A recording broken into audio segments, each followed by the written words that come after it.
A'udzubillahi minasyaitonirrajim. Bismillahirrahmanirrahim. Alhamdulillahirabbil alamin wa bihi nasta'in.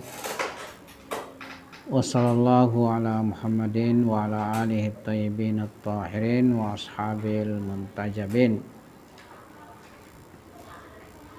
Masih kelanjutan dari pembahasan kita tentang pengetahuan nafs yang kita sudah bahas dengan 2 kali pertemuan, dan memang kita membahas akhlak ini kita bahas dulu hal-hal yang istilahnya menjadi substansi di dalam pembahasan nafs, pembahasan akhlak, karena akhlak berhubungan dengan sifat-sifat insania, yang mana tentunya sifat-sifat insania ini nafslah yang menjadi pusatnya. Karena itu kita istilahnya membahas nafs ini secara lebih luas dan detail. Pada pertemuan ini kita akan membahas tentang kenonmaterian dan keabadian nafs. Jadi suatu mewujud itu ada yang istilahnya dia secara kewujudan tidak azali dan juga tidak abadi, seperti wujud materi dan badan manusia yang memang terdiri dari materi, jisim. Karena itu dia tidak azali dan juga tentunya tidak abadi. Tapi ada wujud di mana ia secara kewujudan itu tidak azali. Ini tidak selalu ada istilahnya. Dia diawali oleh ketiadaan. Jadi dia diawali oleh ketiadaan zaman bahkan.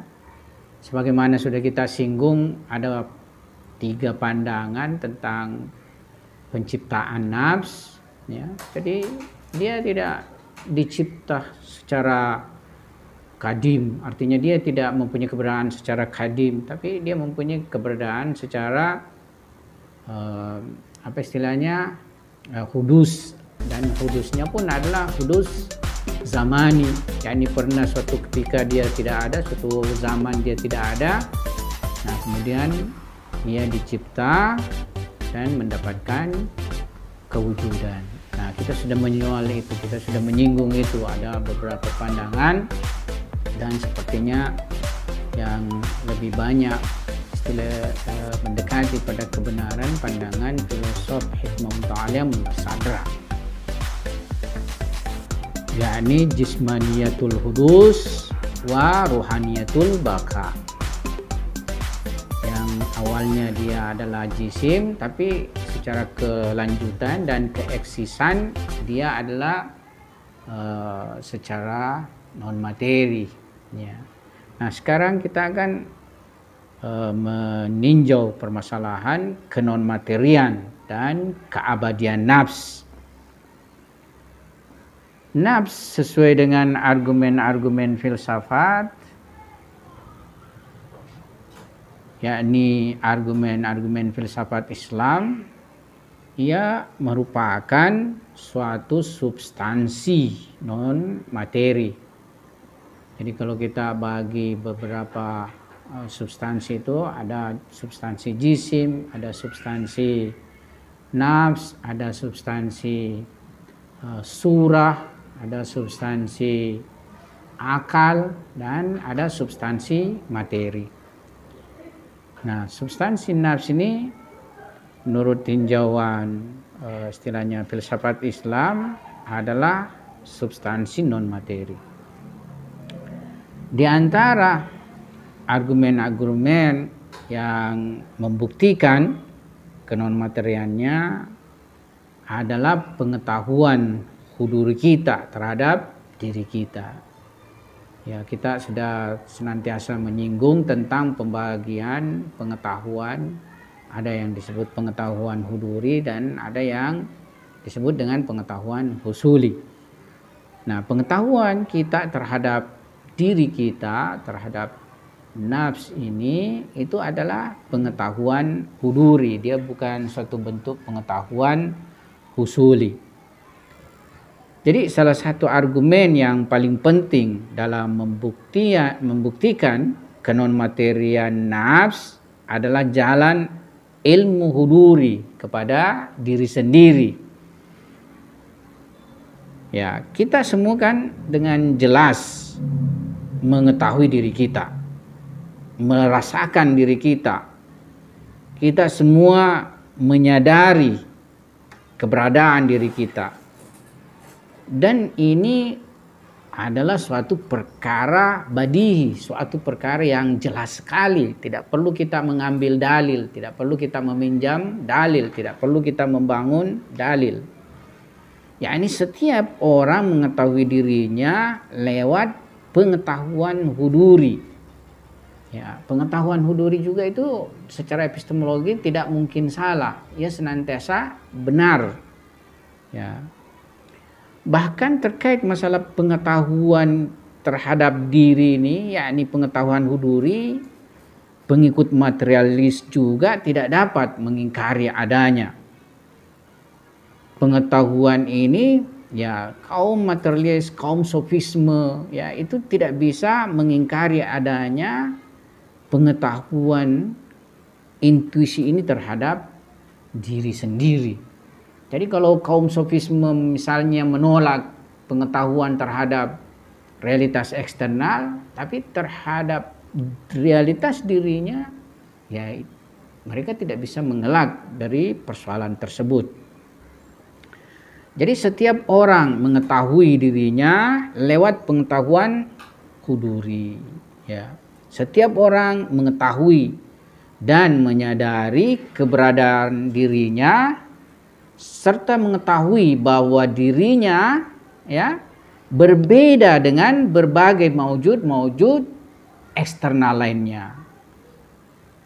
Setiap orang secara badihi membedakan bahwa saya yang ada ini adalah diri saya sendiri. Ini satu prinsip yang sangat badihi, prinsip identitas. Ya, yakni, ya, saya yang ada ini adalah diri saya sendiri. Yang di sesuatu itu adalah sesuatu dirinya sendiri, bukan yang lain. Ya. Jadi kita semua menyadari bahwa diri kita ini adalah diri kita sendiri, bukan yang lain. Ya, kita berbeda dengan yang lain dan kita mendapatkan realitas tersebut tidak dengan mengkonsepsi, tapi menemukan, mendapatkan atau musyahadah terhadap realitas ini. Ya. Nah, filosof Islam kontemporer, yakni Allamah Tabatabai rahmatullah alaih, menjelaskan, ya, jadi setiap diri kita sebagaimana pengalaman dan bukti-bukti itu menunjukkan bahwa maujud-maujud hidup juga demikian kondisinya. Mungkin hatta sampai hewan pun menyadari dirinya. Dia mempunyai kesadaran huduri terhadap dirinya. Ya, seperti kucing misalnya, kenapa dia takut sama anjing, menghindar sama anjing. Ya, seperti hewan-hewan yang lain. Ya, itu mempunyai, ya, kesadaran terhadap dirinya. Jadi terutama manusia, terutama kita ini, itu mempunyai kesadaran keakuan, mempunyai kesadaran kesayaan pada diri kita, dan menyaksikan bahwa ia adalah wujud yang tidaklah dapat menerima penerapan kepada satu anggota badan dan menghususkan satu anggota badan saja. Jadi keakuan dan kesayaan kita itu tidak diterapkan hanya misalnya ke tangan, ya, ke kaki, ke mata, ke telinga, ya. Dia tidak diterapkan hanya pada satu anggota badan. Sebab dengan penambahan dan pengurangan anggota-anggota badan, taruhlah misalnya ada orang yang tadinya tidak punya tangan kan, bisa sekarang dibuatkan tangan, atau tangan orang lain itu bisa istilahnya kalau ada itu ya bisa saja, atau mata, seperti mata kan senantiasa ada orang yang tidak punya mata, ya bisa mata orang lain diberikan kepadanya.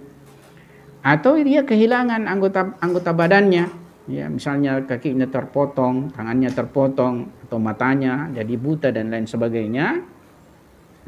Jadi sebab dengan penambahan dan pengurangan anggota-anggota badan itu tidak terjadi perbedaan pada dirinya. Dengan terjadinya perubahan usia dan terurainya kekuatan, ya, ia tidak mengalami perubahan. Jadi kita ini ya tersusun dari sel-sel, ya berjuta sel-sel pada tubuh kita, dan istilahnya sel-sel yang sudah tua itu akan musnah dan terganti sel-sel baru, ya. Dan bisa saja semua sel-sel kita itu sudah musnah dan kita tersusun lagi dengan semua sel-sel baru, yakni tersusun lagi dari seluruhnya sel-sel baru yang bukan dibawa sejak lahir, ya. Jadi kalau kita awal lahir, ya itu sel-sel yang kita bawa pertama kali. Itu kemudian ada yang menua, kemudian musnah dan diganti senantiasa dengan sel-sel baru. Jadi terjadi senantiasa terus-menerus itu. Sehingga sampai suatu usia tertentu semua sel-sel yang dibawa sejak lahir itu sudah terganti semua. Jadi secara raga itu sebenarnya sudah hilang semua yang kita bawa sejak lahir itu secara tubuh, ya. Dan terbentuk oleh sel-sel baru, yakni tubuh baru yang membentuk diri kita. Ya, dengan terjadinya perubahan usia dan terurainya kekuatan, tapi ia tidak mengalami perubahan. Ya, jadi kesayaan, keakuan kita itu tidak mengalami perubahan. Tidak pernah itu misalnya kita dalam tempo tertentu tidak mengenali diri kita atau kita memandang diri kita lain dari sebelumnya. Ya, senantiasa kita tetap memandang bahwa diri kita sebelumnya. Antum coba pikirkan, antum kira-kira bisa membayangkan usia kanak-kanak usia berapa kira-kira antum bisa bayangkan? Mungkin bisa sampai ke 5 tahun ya yang lalu. Ya. Ya, kalau di bawah 5 tahun misalnya 3 tahun mungkin kita tidak ingat. Saya 3 tahun tidak ada kuingat, ya. Tapi kira-kira usia 5 tahun itu masih ada terbayang-bayang di ingatan saya bagaimana saya misalnya pengalaman dalam kehidupan itu, ya.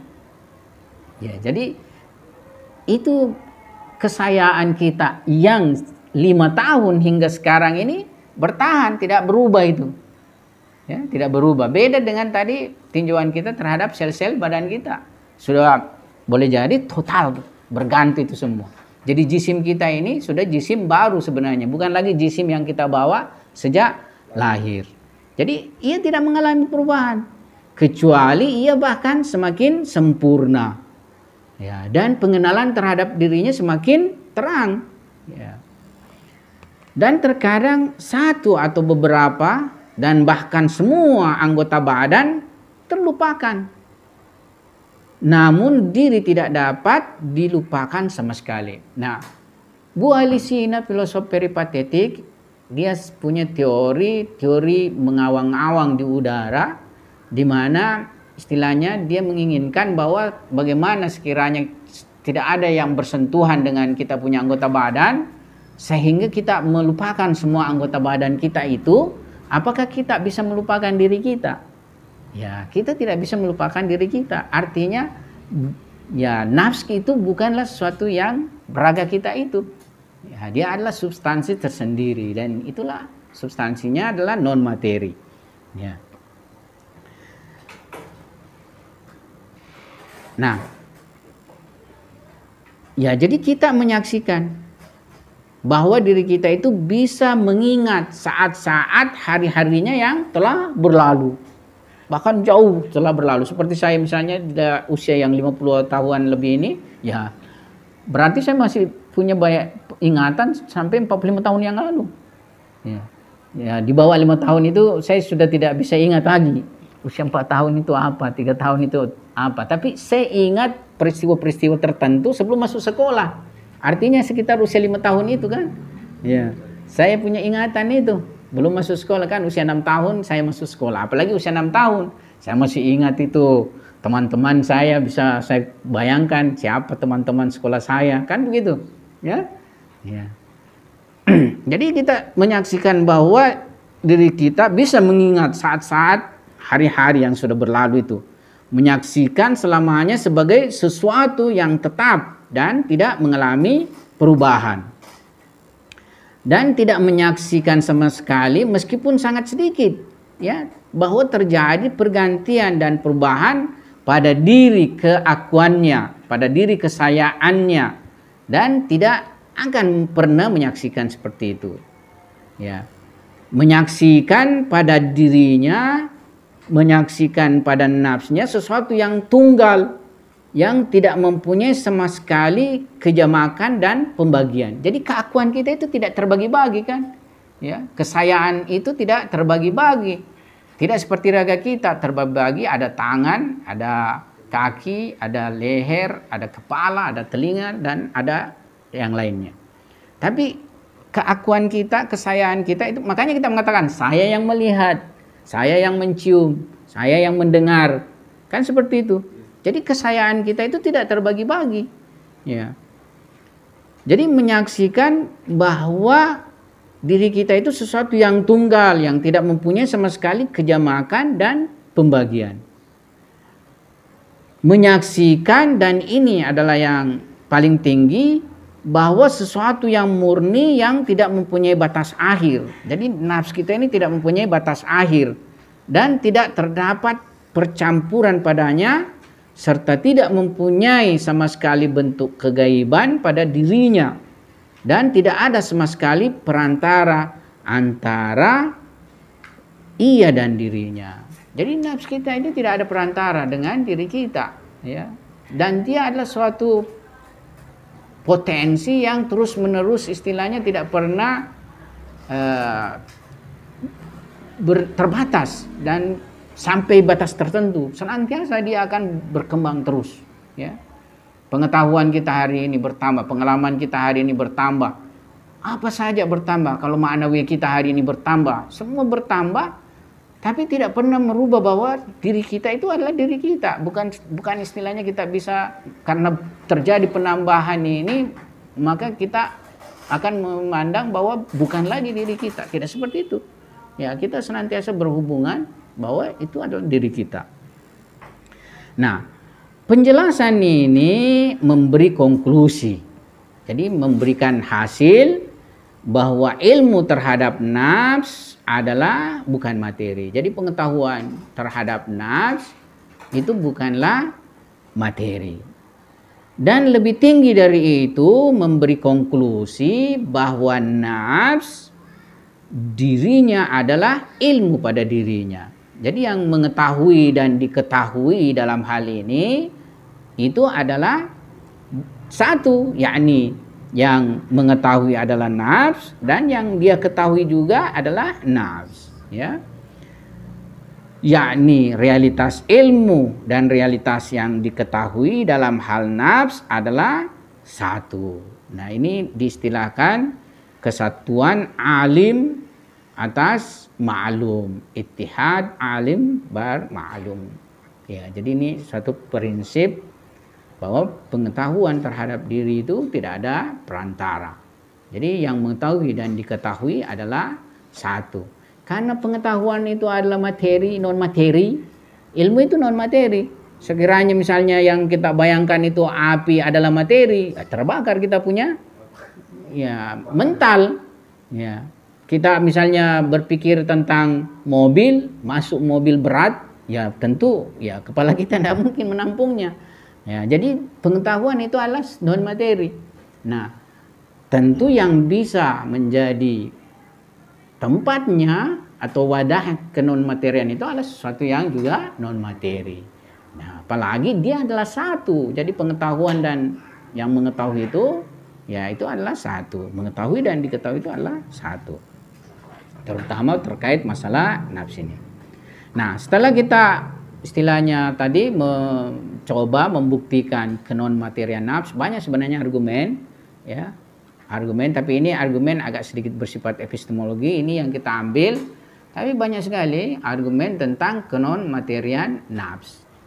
Bu Alisina punya argumen, filosof Suhrawardi, filosof Iluminasi punya argumen, dan filosof hikmah muta'aliyah terutama itu banyak sekali dia punya argumen tentang kenon materian nafs.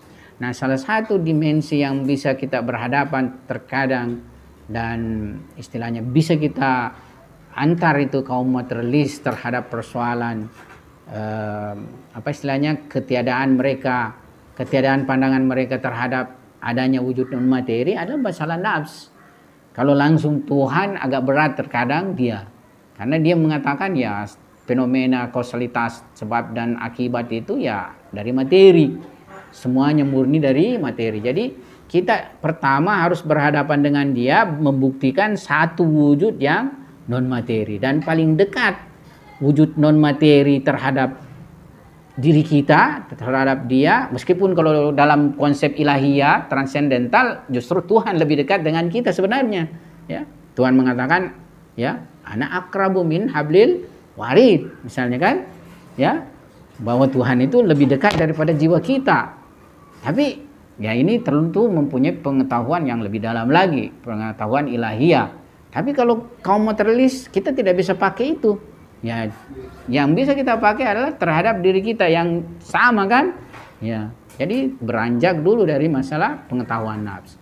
Kalau kita bisa membuktikan bahwa benar-benar itu nafs adalah wujud non materi, dan dia menerima satu wujud non materi, di situ sudah dia harus keluar dari kematerialisannya. Ketika dia keluar dari kematerialisannya, ya kita sudah bisa antar dia kepada wujud Tuhan. Ya, jadi di situ. Di samping ada berbagai dimensi tentang misalnya masalah epistemologi dulu. Nah, kita lanjut. Setelah kita membahasnya secara argumentasi, sekarang kita masuk meninjau dari segi nakli istilahnya, ya.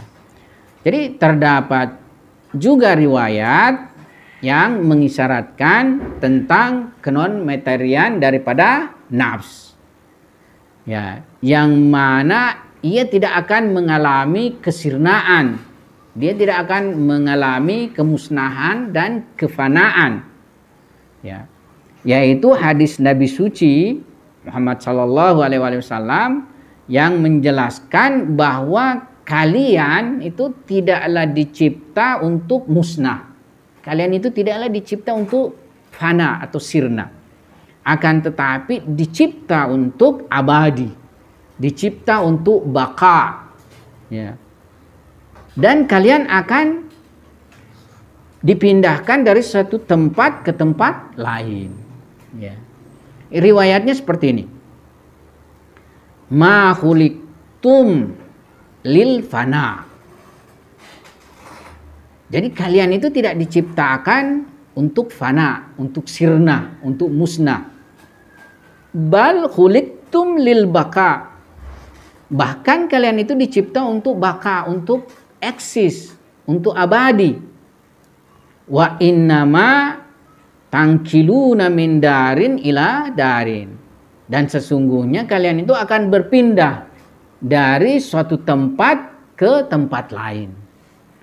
Jadi kita ini, nafs kita ini akan pindah dari alam materi ini menuju alam barzah yang disebut juga alam misal, dan dari alam barzah juga akan berpindah lagi ke alam akhirat. Ya. Jadi artinya riwayat tadi itu kalian tidaklah diciptakan untuk sirna, tidaklah diciptakan untuk fana, akan tetapi diciptakan untuk baka, untuk eksis, untuk kekal. Dan sesungguhnya kalian dipindahkan, bukan dipindahkan. Jadi di sini bentuk bacanya wa innama tangkiluna min darin ila darin. Dan sesungguhnya kalian akan pindah dari satu tempat ke tempat lain. Jadi karena nafs sebagai suatu substansi yang tidak musnah, maka ia memiliki kelanjutan hidup. Ia memiliki keeksisan setelah berpisah dengan badan. Ya. Dia akan mengalami kelanjutan hidup yang dialaminya di alam-alam berikutnya, yaitu alam barzah dan alam akhirat.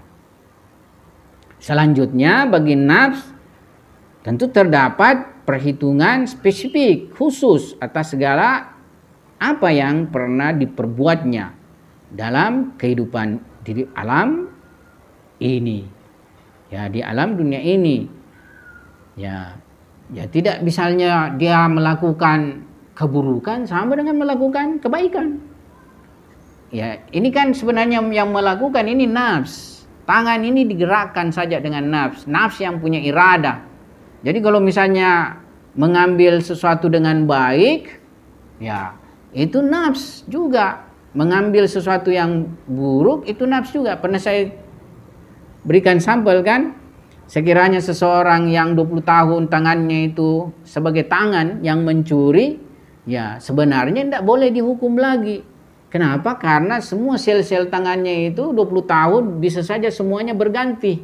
Jadi tangan yang mengambil itu bukan lagi sebenarnya tangan yang 20 tahun kemudian, sesuatu tangan baru. Nah, tetapi karena yang mengambil pada hakikatnya adalah nafs, karena nafs lah yang punya irada, tangan cuma digerakkan saja, mengambil, maka dia tetap layak dihukumi. Meskipun sudah 20 tahun peristiwa tersebut. Ya. Jadi dia akan mendapatkan perhitungan secara khusus. Dan perbuatan-perbuatan itu tentunya memiliki istilahnya balasan. Ya. Nah, dari aspek inilah manusia, ya kita memasuki penjelasan ayat suci Al-Quran. Dari aspek inilah manusia mesti memperhatikan apa yang ia sediakan untuk hari esoknya, hari akhiratnya. Allah Subhanahu wa taala berfirman, A'udzubillahi minasyaitonirrajim. Ya ayyuhalladzina amanu taqullaha wal tanzuru nafsum ma qaddamat ligadin wattaqullaha innallaha khabirum bima ta'malun. Hai orang-orang beriman, bertakwalah kepada Allah dan hendaklah setiap diri, hendaklah setiap nafs memperhatikan apa yang telah diperbuatnya untuk hari esok. Maksudnya hari akhirat. Dan bertakwalah kepada Allah. Sesungguhnya Allah Maha mengetahui apa yang kamu kerjakan. Ya, karena nafs bersifat abadi, maka dia mesti memperhatikan apa yang dia lakukan untuk hari esoknya. Ya, karena mempunyai pertanggungjawaban. Nah, ayat selanjutnya, wala takunu kalladzina nasullaha fa'ansahum anfusahum ulaika humul fasikun. Dan janganlah kamu seperti orang-orang yang lupa kepada Allah, lalu Allah menjadikan mereka lupa kepada mereka sendiri. Mereka itulah orang-orang yang fasik. Nah, ayat ini mukhalifnya daripada sebuah riwayat. Kalau satu riwayat itu man arafa nafsahu faqad arafa rabbahu. Jadi ini riwayat ini masyhur. Ya, ada orang terkadang mempertanyakan sanadnya. Saya pernah mendengar seorang ulama membahasnya, dia punya sanad. Ya, tapi pada dasarnya dia mengatakan meskipun dia tidak mempunyai sanad, tapi bersandar dengan sebuah ayat suci Al-Quran, dalam hal ini ayat yang kita baca, itu mempunyai korelasi. Yakni kalau kita melupakan Tuhan, niscaya melupakan diri. Ya, tentu kebalikannya dalam bentuk riwayat ini, kalau kita mengingat Tuhan, kalau kita mengenal Tuhan, maka mengenal diri. Ya, jadi ada kehubungan, ya. Pengenalan terhadap nafs, pengenalan terhadap Tuhan. Kelalaian terhadap Tuhan, kelupaan terhadap diri. Ya. Nah, ayat selanjutnya dalam surah ini juga, la yastawi ashabun nari wa ashabul jannah. Ashabul jannah humul faizun. Tidak sama antara penghuni neraka dan penghuni surga. Penghuni neraka itulah orang-orang yang menang, orang-orang yang bahagia. Jadi maksudnya kan tidak sama orang-orang yang melakukan keburukan, melakukan kejahatan, melakukan penindasan, ya, melakukan tindakan korupsi, tindakan pungli, tindakan suap menyuap, ya, atau membunuh, mencelakai orang lain dan sebagainya, ya, dengan orang yang berbuat baik, dengan orang yang membantu orang lain, menginfakkan hartanya, menyedekahkan hartanya, ya, mencari di jalan yang halal, membangun, ya, apa istilahnya, tempat-tempat bagi orang lain untuk pendidikan, untuk ibadah dan lain sebagainya. Masa kita mau samakan perbuatan baik dengan perbuatan buruk? Tentu tidak sama hasilnya, ya. Yang satu memfasilitasi orang untuk senantiasa hidup atau untuk hidup, yang satu menciptakan kondisi supaya orang meninggal atau orang mati, ya.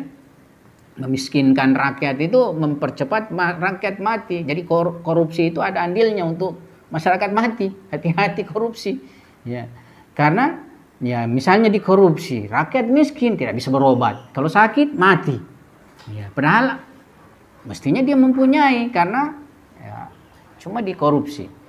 Nah, persoalan ini tidak, apa istilahnya, tidak mungkin sama, ya, orang yang membangun nilai kemanusiaan dan orang yang menghancurkan nilai kemanusiaan. Makanya Al-Quran mengatakan la yastawi ashabun nari wa ashabul jannah.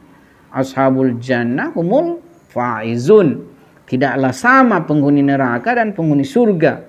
Penghuni surga itu mereka lah orang-orang yang beruntung, mereka lah orang-orang yang berbahagia, ya. Jadi pada hari kiamat semua jiwa akan menyaksikan segala amal perbuatan yang telah ia kerjakan. Jadi begini sebenarnya, salah satu landasan akhlak, ya, adalah persoalan adanya hari kiamat. Jadi kita ini senantiasa mengontrol perbuatan kita kalau ada landasannya. Apa landasannya? Adalah keyakinan terhadap hari akhirat. Jadi kalau moralitas tanpa landasan hari akhirat, saya tidak paham itu, ya, landasan moralitas tanpa landasan hari akhirat. Ya, mereka sih memandang begini, kita berbuat baik supaya orang lain juga berbuat baik pada diri kita. Kita jangan berbuat buruk supaya orang lain tidak berbuat buruk juga kepada kita. Itu dia punya kurang lebih landasan, ya. Tapi sekiranya misalnya kalau kita tidak begitu, ya, kita pun berbuat baik meskipun dia tidak akan berbuat baik kepada kita, ya. Kenapa? Karena landasan akhirat itu tadi, kalau kita. Jadi meskipun orang tidak berbuat, kita tidak punya tinjauan bahwa dia akan berbuat baik kepada kita, kita tetap akan berbuat baik kepadanya, ya. Dan meskipun kita juga tidak punya image bahwa kalau kita berbuat buruk dia akan berbuat buruk kepada diri kita, kita tetap tidak akan pernah mau melakukan perbuatan buruk kepada mereka. Itu sebenarnya mesti dibangun atas dasar nilai keyakinan terhadap masalah hari akhirat. Cuma kan orang beragama tidak memahami, ya, relevansi daripada landasan seperti ini. Nah, jadilah seperti indah itu konsep nilai-nilai kemanusiaan yang dibangun oleh kaum materialis. Ya, mereka berbuat kebaikan, mereka berbuat ini dan sebagainya dengan nama kemanusiaan. Sebenarnya kita juga dengan nama kemanusiaan itu sudah jelas. Tapi kita masih lebih tinggi daripada itu. Mana kira-kira paling tinggi ajaran daripada Islam yang mengatakan misalnya, ya, saya lupa ayatnya, yakni membunuh satu jiwa sama halnya membunuh kemanusiaan. Itu konsepsi Islam itu. Ada ayat suci Al-Quran berbunyi ini, saya lupa. Man katala nafsan. Jadi siapa yang membunuh satu jiwa saja, ya, faqad katala nafs jami'an. Ya, jadi dia itu seperti membunuh nafs atau jiwa secara keseluruhan. Ini konsepsi ini.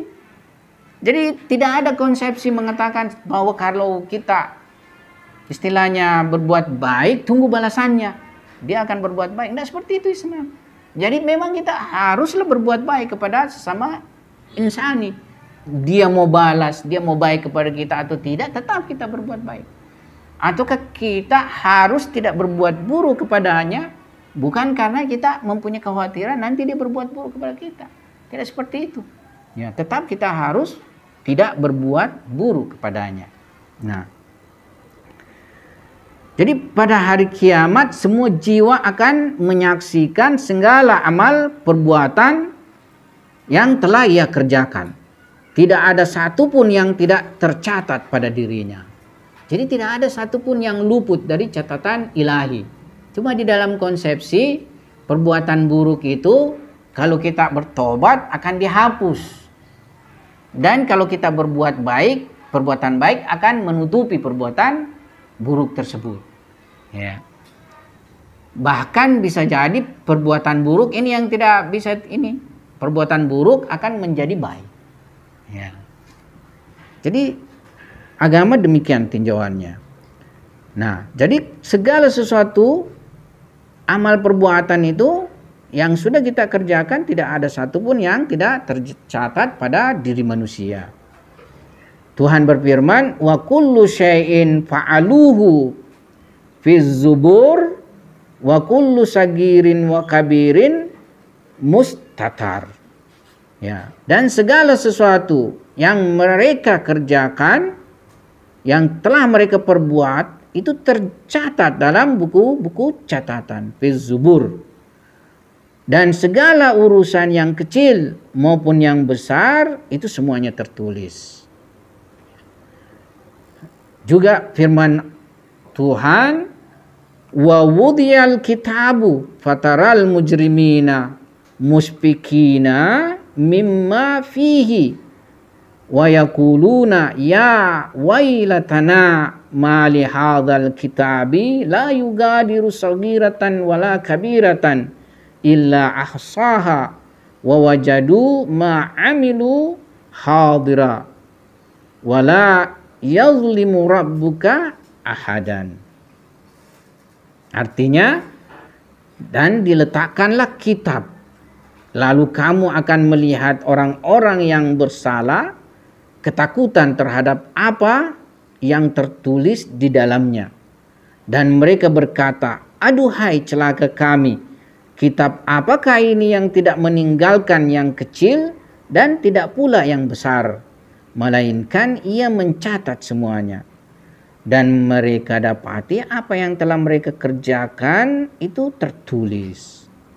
Ada tertulis. Dan Tuhanmu tidak menganiaya seorang jua pun. Ya, jadi apa yang kita lakukan itu pada hakikatnya semua tercatat. Tidak ada yang hilang.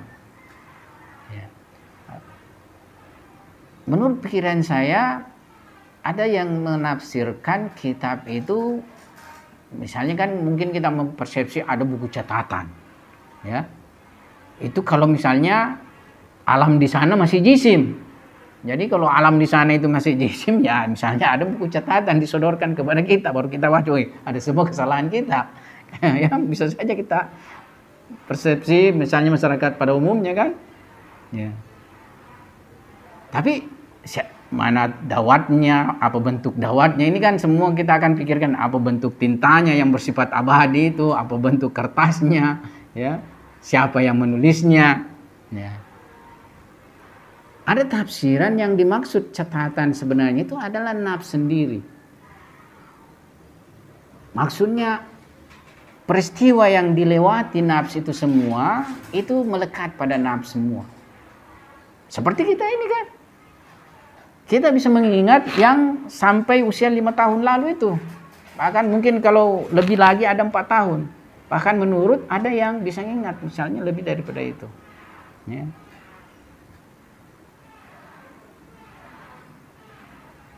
Nah, sepanjang peristiwa terjadi itu semua kan di nafs, terkumpul peristiwa-peristiwanya itu di nafs. Kalau kita kan ada istilahnya kaleidoskop ya, acara akhir tahun itu kaleidoskop. Misalnya ditayangkan semua apa yang sudah diambil gambarnya itu kan, ya, peristiwa baru diulas, tidak semua juga, cuplikan-cuplikan. Ya. Tapi kalau pada nafs itu ya semuanya, karena dia yang mengalami. Jadi semua peristiwa itu karena dia mengalami, semuanya terekam pada nafs, tercatat pada nafs. Jadi ada yang meninjau bahwa maksudnya buku catatan di akhirat itu nafsnya sendiri. Ya, jadi terbentanglah pada dirinya semua apa yang pernah ya saksi, apa yang alami itu. Ya. Tapi itu bagusnya di akhirat kalau kita sudah tobatkan itu ditutup dari pandangan orang lain. Ya, yang parah itu kalau tidak ditobatkan. Ya, karena salah satu yang kita khawatirkan di akhirat nanti terjelma di hadapan orang keburukan kita. Ya. Itu juga suatu hal yang menyiksa diri kita kalau terjelma. Ya. Jadi ya ada ajaran riwayat seperti ini, berbahagialah orang yang setiap dosanya itu dia ucapkan istighfar baginya. Kenapa? Karena dosa yang diucapkan istighfar baginya itu akan ditutupi, hilang. Ya. Makanya bisa juga misalnya kalau kita istighfar, upayakan ingat-ingat gitu. Apa yang buruk-buruk, saya istighfar dengan ini. Saya istighfar dengan ini. Astagfirullah, saya minta ampun Allah dengan ini. Astagfirullah, saya mengampun dengan ini. Ya. Misalnya astagfirullah, saya pernah makan kuenya teman secara rahasia-rahasia misalnya. Ya. Istighfarkan saja itu. Jadi kita istighfarkan, ya itu bagus. Ya, di samping ya kalau istighfar secara umum kita lakukan. Ya, kita istighfar dengan detail juga. Yang jelas ya manusia ya, upaya terakhirnya adalah bagaimana sebelum mati bertobat.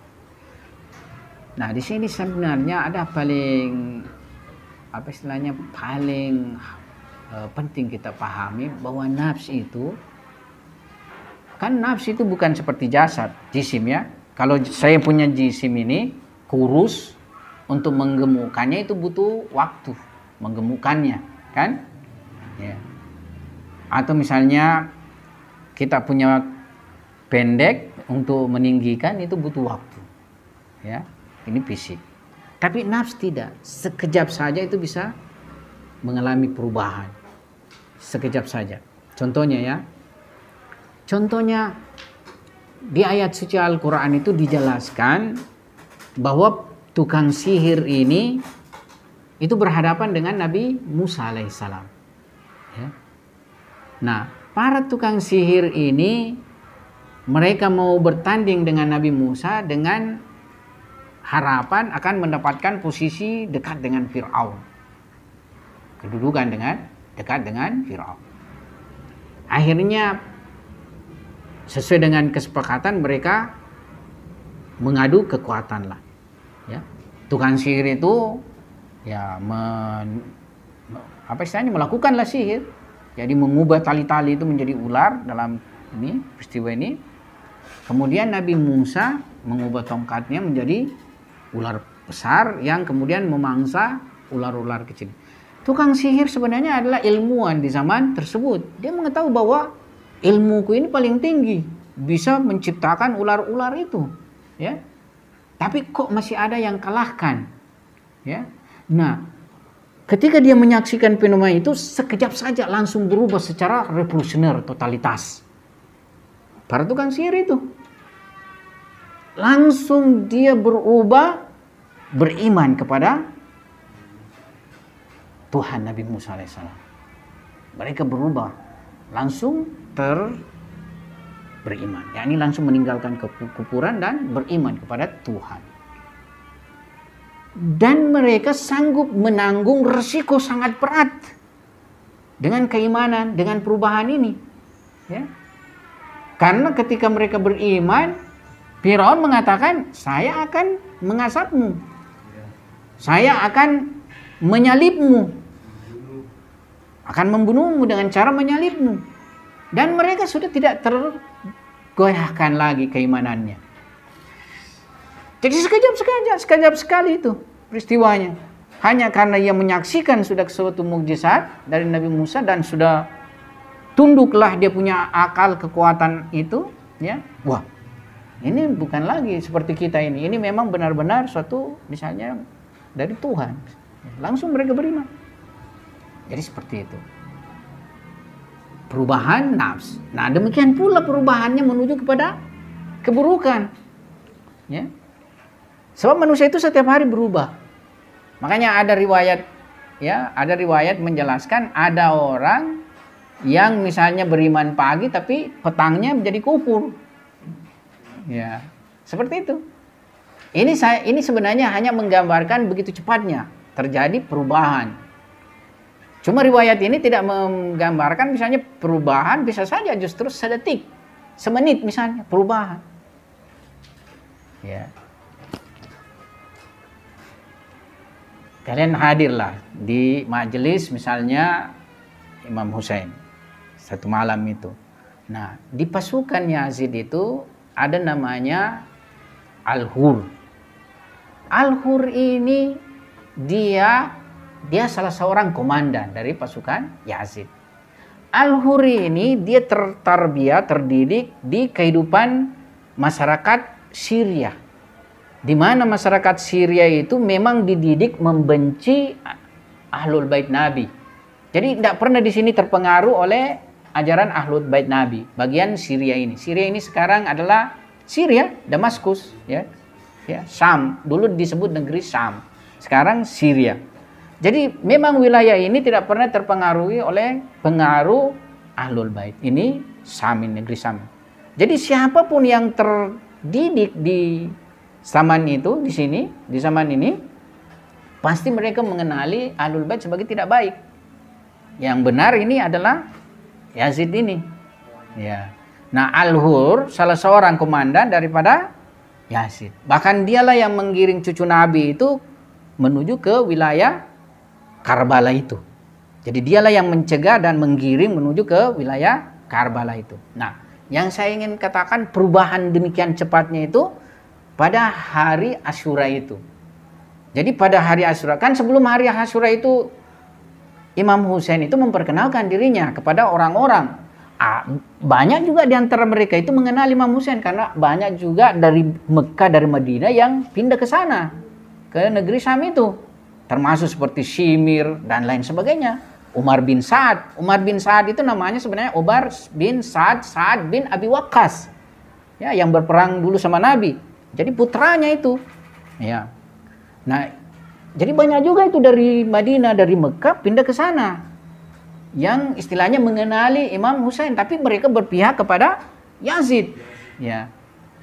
Tapi ini tadi Al-Hur yang saya ingin kisahkan, bagaimana perubahannya. Dia tidak pernah di Mekah, tidak pernah di Madinah, tidak pernah terdidik, mendapatkan didikan pengalaman Ahlul Bait. Dia selalu di Syria saja. Nah, tapi pada waktu, ya kan sebelumnya itu Imam Husain selalu menjelaskan bahwa kakek saya Rasulullah, ayah saya Amirul Mukminin, ya, ibu saya Hazrat Fatimah, putri Rasulullah. Jadi dia sudah memahami. Jadi masa-masa itu sudah ada pengetahuan terhadap masalah Imam Husain. Nah, ketika hari itu, ya, hari 10 Muharram itu, nah, Imam Husain sempat mengatakan hal min nasirin yang suruni. Ya, apakah ada penolong yang menolongku, hendak menolongku? Ya, di sini langsung berubah si Al-Hur. Sedetik itu saja dia berubah, langsung dia pacu kudanya menyeberang ke pasukan Imam Husain. Jadi perubahan itu begitu cepat. Langsung berubah, pindah ke Imam Husain. Dan ketika dia pindah di Imam Husain, justru dialah yang pertama bermohon untuk memerangi pasukannya kembali. Ya, dia mengatakan, saya bisakah dimaafkan? Sayalah yang menggiring engkau ke sini. Sayalah yang menghalangi jalanmu dan sebagainya. Imam Husain memaafkan. Setelah memaafkan, izinkan saya.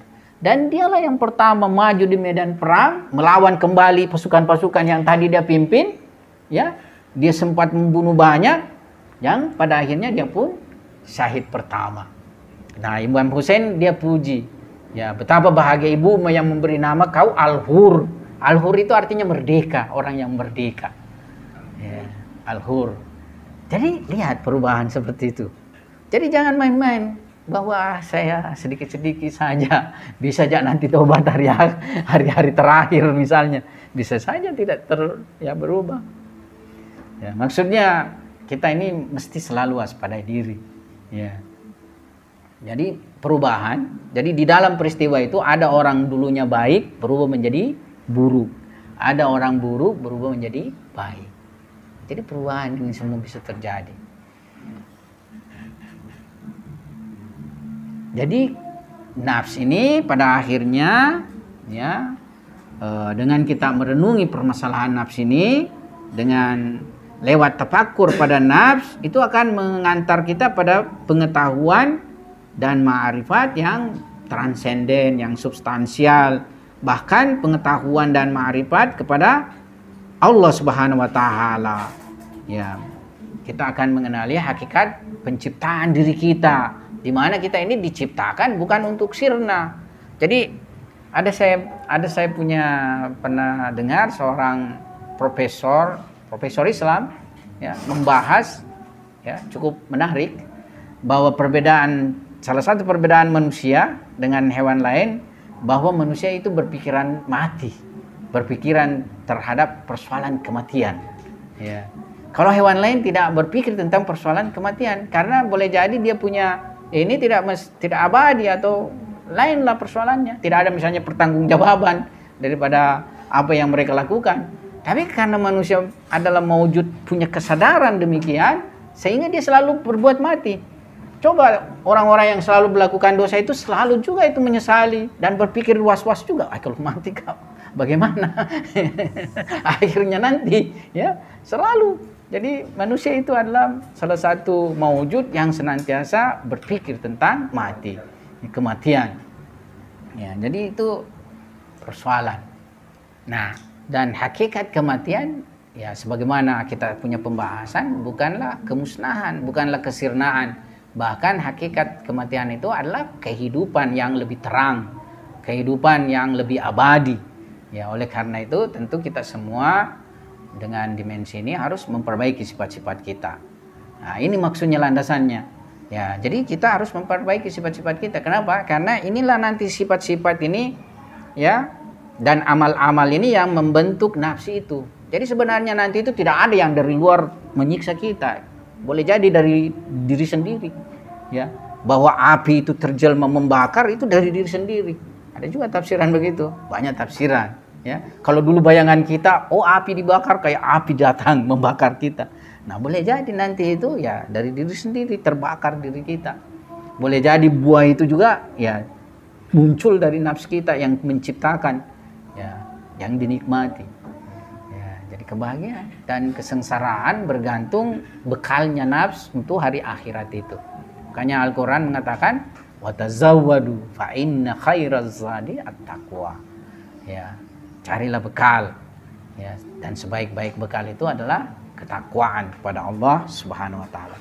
Saya pikir ini ya selama kurang lebih kita membahas tidak cukup 1 jam, tapi sudah cukuplah kita punya pembahasan. Mudah-mudahan ada manfaatnya.